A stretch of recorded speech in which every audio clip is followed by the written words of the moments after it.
So, magandang araw mga kababayan, and this is Divine PH. And ngayong araw po mga kababayan, gusto ko pong pag-usapan ito. Syempre, nung nakaraan kung matatandaan niyo po, nagtungo tayo or naimbitahan po tayo dito sa may Malacanang para po sa konsyerto sa Palasyo.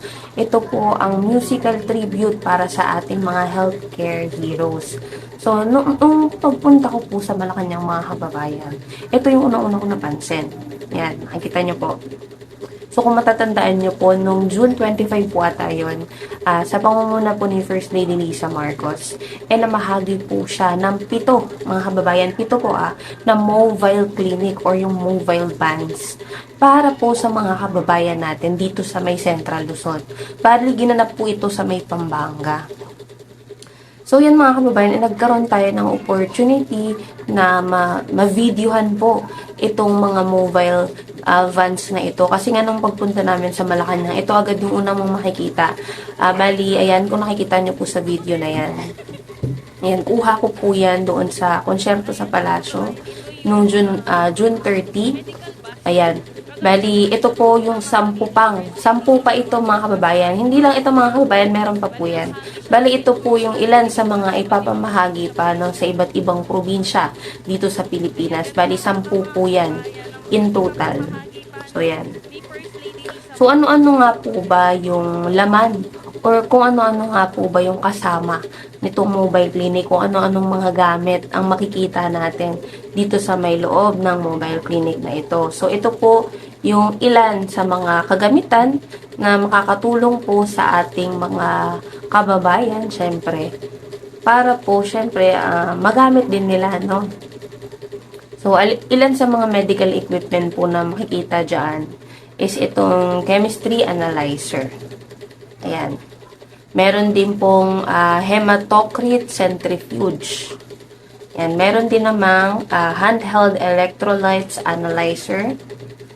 Yan, meron din pong examination light. Yan, stethoscope.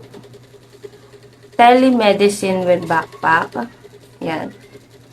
Telemedicine peripherals. Yan mga kababayan, yan po yung ilan sa mga equipment na meron po dito sa mobile clinic. And syempre, meron pa po, pasensya na pong wala tayong mga picture ng mga yan or videos, no? Kasi hindi tayo nagkaroon ng opportunity na ma-videohan yung loob.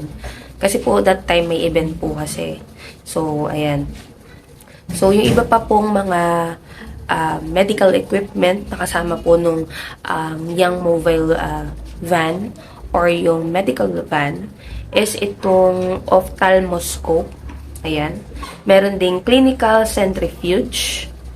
Ayan. Binocular microscope.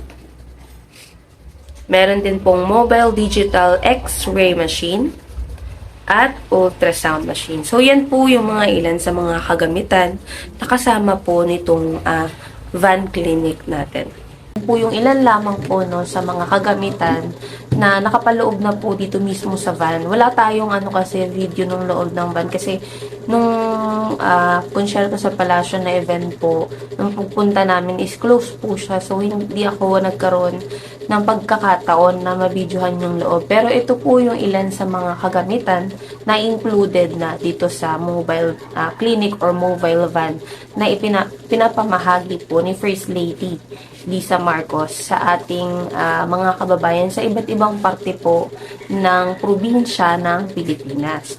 So, ano nga ba yung kagandahan nito? Kagaya nga po ng ginagawa ni First Lady Lisa na Love for All is, alam nyo naman po na yung Love for All is sila na po yung pumupunta sa iba't ibang probinsya para maghatid ng serbisyo, tulong medikal, medisina, at kung ano-ano pa para po sa ating mga kababayan, yung mga kababayan natin na yung mga kababayan po natin na mga nasa liblib talaga na lugar na hirap pong bumiyahe, hirap yung transportasyon, kaya po gumawa ng ganitong programa ang ating pamahalaan para nga po hindi na kailangan pang yung mga kababayan natin yung magpunta o lumuwas sa mga ospital para lang magpa-check up. Ito nga po mas pinadali, mas pinagaan para sa ating mga kababayan na ang gobyerno na po talaga yung bababa, yung lalapit at yung maggagamot sa kanila. 'Di ba mga kababayan? Napakaganda pong proyektong ito.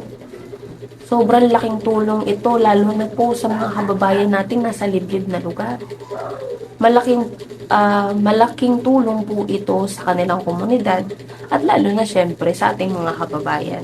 Dahil nga po ito, bibigyan sila mga kababayan ng mobile clinic or yung mobile vans para po magamit nila sa kanilang probinsya. Ayan, nauna na nga po yung 7 pang van, yung mobile vans na naipamahagi ni First Lady noong June 25, sa may, ayan, para po sa mga kababayan natin dyan sa may Central Luzon.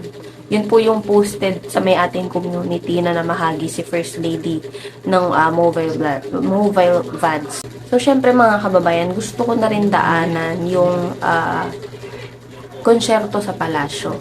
Kasi hindi kami makapag-video nun kasi more on, syempre musical tribute.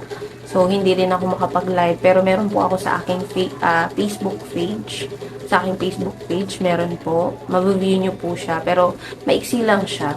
Ayan, so mga kababayan, nagtanong po kasi tayo. Kasi, same day po yan actually, yung June 30 na konsyerto sa Palasyo. Same day po yan ng kadalawang taon na pamumuno ni President Bongbong Marcos. Kung nakita niyo po sa mga previous videos natin, may mga ilang kababayan tayo na pinaunlakan tayo na may interview sila, no? At isa po sa mga naitanong natin, since yung konsyerto sa Palasyo nga po is a musical tribute para sa ating mga healthcare heroes. So may mga ilang kababayan tayo na tinanong kung ano pong kahalagahan ng ganyang pagtitipon or nung gantong event, ganyang tribute para po sa ating mga healthcare workers. So, ito po yung mga ilan sa mga kababayan natin na nagpaunlak sa atin na may interview. So, ayan. Play ko po. Ito siya para sa amin, especially ako ay isang doktor at worker kasi nabigyan po kami ng pansin ang importansya ng ating presidente. It's a form of or a way of relaxation for us, especially for me. I came from faraway province in Mindanao po sa Misamis Occidental, and I felt honored po na in Misamis Occidental nabigyan kami ng pansin. We were invited to participate in this kind of event. So masaya, nakaka-relax kasi it's a once-a-lifetime experience for me especially po. So yan, narinig niyo po. Yan, narinig niyo po si Sir. Ito pa mga kababayan, meron pa. Tanong ko lang, tingin niyo ma'am, anong kahalagahan na may gantong event po na tribute po para sa ating mga healthcare workers? Para sa akin, napakahalaga kasi minsan na take for granted natin yung value ng mga Pilipinong pinaka nagtatrabaho o pinaka hardworking kumbaga. Especially noong pandemya, 2020 hanggang sa 2022, medyo, alam mo yun, doon talaga natin nakita yung value ng mga health workers. Na kahit hindi ako nurse, nagiging assistant nurse ako. Kasi kailangan ng extra hand, kailangan ng tulong, ang dami may kailangan ng tulong. So yung mabigyan sila ng kahit isang araw man lang, they deserve more. Yung isang araw man lang ng kaligayahan at maimbitahan sa lugar kung saan bahay ng pinakamataas na upuan ng ating... Ako, grabe na-challenge yung Tagalog ko doon.